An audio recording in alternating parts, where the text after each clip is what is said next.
নিঃশ্বাস না নিয়ে আপনি কি এক মুহূর্তও বেঁচে থাকতে পারবেন? নিশ্চয়ই না। কিন্তু সাম্প্রতিক সময়ে বিজ্ঞানীরা এমন একটি পদ্ধতি আবিষ্কার করেছেন যার মাধ্যমে এটি করা সম্ভব। জানেন কী পদ্ধতি? বলবো এমন একটি দেশের কথা যে দেশের জনসংখ্যা এতটাই কম যে একটি বাসেও তার থেকে বেশি মানুষ যেতে পারে।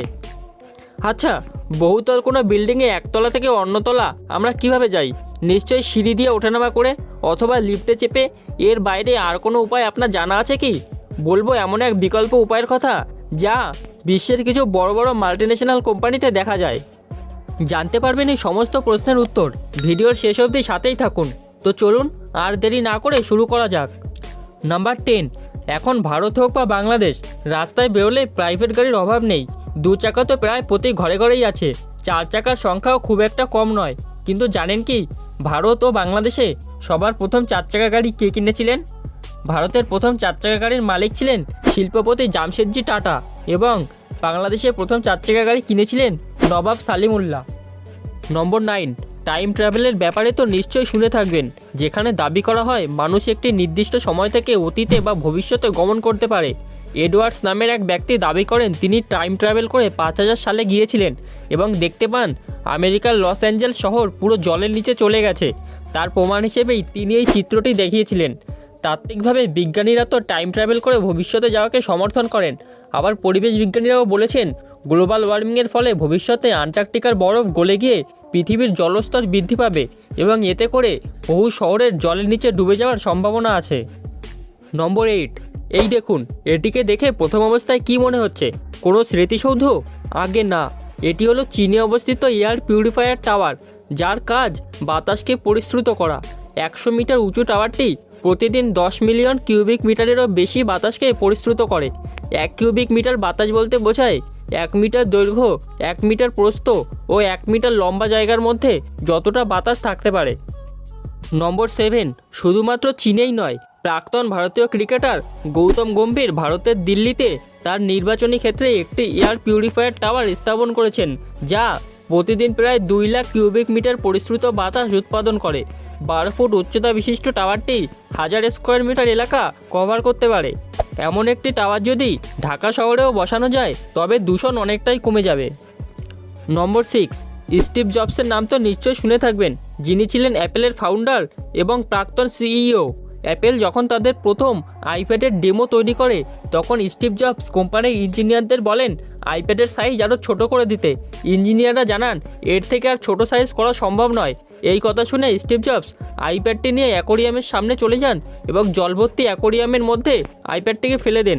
জলের মধ্যে থেকে বুদবুদ উঠলে স্টিভ জবস ইঞ্জিনিয়ারকে তা দেখিয়ে বলেন আইপ্যাডের মধ্যে ফাঁকা জায়গা রয়েছে বলেই আইপ্যাডটি জল শোষণ করছে এবং বুদবুদ উঠছে। কাজেই এই ফাঁকা জায়গা বন্ধ করে ইঞ্জিনিয়াররা যেন আইপ্যাডের সাইজ আরও ছোট করে দেন। নম্বর 5। জানেন কি পৃথিবীর সবথেকে ক্ষুদ্রতম দেশ কোনটি? পৃথিবীর সবথেকে ক্ষুদ্রতম দেশের নাম হলো ভ্যাটিকান সিটি, যাকে পোপের দেশও বলা হয়। মাত্র 44 হেক্টর এলাকা নিয়ে দেশটি গড়ে উঠেছে। জনসংখ্যা মাত্র 526 জন, এর মধ্যে বেশিরভাগই বিদেশি। দেশটি ইটালির রাজধানী রোমে অবস্থিত। এর নিজস্ব কোনো সেনাবাহিনী নেই, তাই যখনই একে রক্ষা করার কথা আসে তখন ইটালির সেনাবাহিনী এগিয়ে আসে। নম্বর 4। এবার আসি পৃথিবীর সবথেকে বড় দেশের কথায়। জনসংখ্যার দিক থেকে পৃথিবীর সবথেকে বড় দেশ ভারত, যার জনসংখ্যা 142 কোটি। আয়তনের দিক থেকে পৃথিবীর সবথেকে বড় দেশ রাশিয়া, যার আয়তন 17 মিলিয়ন স্কোয়ার কিলোমিটার। আর অর্থনীতির দিক থেকে পৃথিবীর সবথেকে বড় দেশ আমেরিকা, যার অর্থের পরিমাণ 25.5 ট্রিলিয়ন ইউএস ডলার। নম্বর 3। যদি আমি এবার আপনাকে জিজ্ঞাসা করি পৃথিবীর সবথেকে ক্ষুদ্রতম দেশের নাম কি, তবে আপনি কি বলবেন?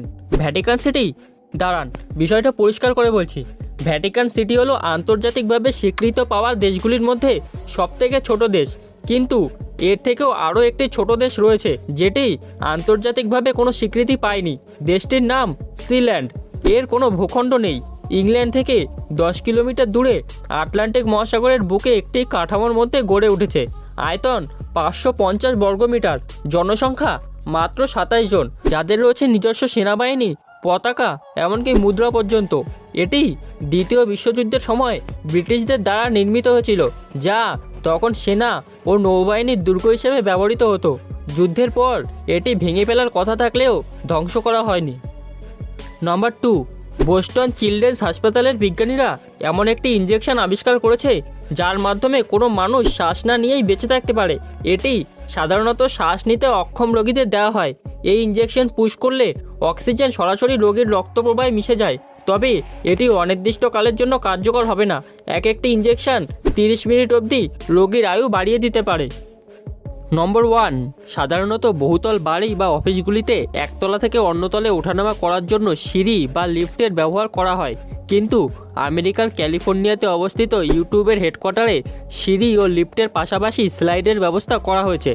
অফিসে কর্মরত অফিসার ও কর্মচারীরা যাতে শুধুমাত্র সিঁড়ি ও লিফটে চড়তে চড়তে বোর না হয়ে যান, তাই ইউটিউবের এই পদক্ষেপ। ইউটিউবের মতো গুগল হেডকোয়ার্টারেও স্লাইডের ব্যবস্থা করা হয়েছে। বন্ধুরা, এই সমস্ত বিষয় তো আপনারা জেনেই গেলেন, কিন্তু জানেন কি পৃথিবীতে এমন একটি দেশ আছে যেখানে ছাত্রছাত্রীরা বিনা কারণে বছরে 20 দিনের বেশি স্কুল কামাই করলে তাদের বাবা মায়ের জেল খাটতে হয়? বলতে পারবেন কোন দেশটি? আমরা তো প্রায় 24 ঘন্টার মধ্যে মাত্র একবার সূর্যোদয় ও একবার সূর্যাস্ত দেখতে পাই, কিন্তু জানেন কোন জায়গা থেকে 24 ঘন্টার মধ্যে 16 বার সূর্যোদয় ও 16 বার সূর্যাস্ত দেখা যায়? এই সমস্ত বিষয় জানতে গেলে দেখতে পারেন এই ভিডিওটি, ডেসক্রিপশানেও দেওয়া রইল লিঙ্ক।